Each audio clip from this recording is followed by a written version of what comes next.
The year is 1945. World War II is drawing to a close, and one of India's most fearless freedom fighters, a man the British Empire feared more than any other, simply vanishes from the face of the earth. His name was Subhas Chandra Bose, and to this day, no one truly knows what happened to him. Bose was not the kind of man who sat in prison writing petitions. He escaped British house arrest in 1941, disguised as a Pathan insurance agent, traveled thousands of miles through Afghanistan and Soviet territory, and eventually reached Nazi Germany, all to find allies who could help him free India. When Germany proved unreliable, he boarded a submarine, crossed half the globe underwater, and surfaced in Japanese-controlled Asia. There, he built the Indian National Army, the INA, an armed force of over 40,000 soldiers, former prisoners of war, and Indian civilians, all ready to march on British India and tear down the empire. He called it Azad Hind, Free India, and for a brief burning moment, it felt possible. But by 1945, Japan was collapsing. The INA's campaign in Burma had failed. The dream of marching into Delhi was over. Bose, ever restless, ever calculating, refused to surrender. He began planning his next move, reportedly heading toward the Soviet Union, hoping Stalin would support his cause against the British. And then, on August 18, 1945, everything goes dark.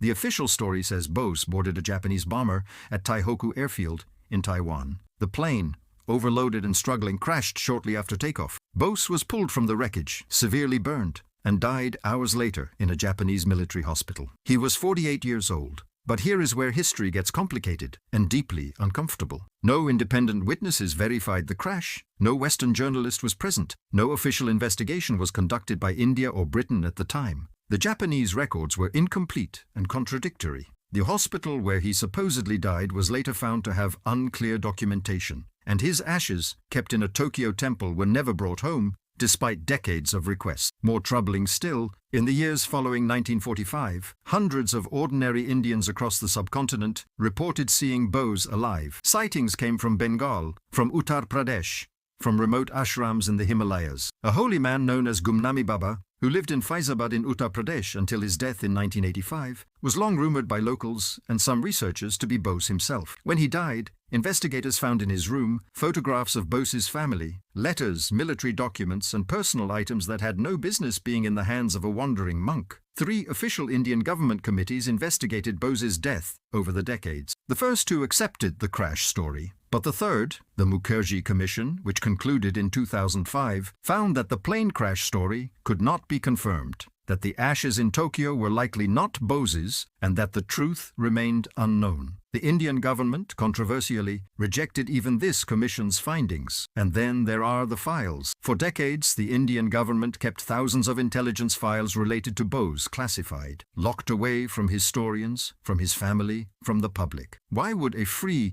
democratic India hide documents about one of its greatest heroes?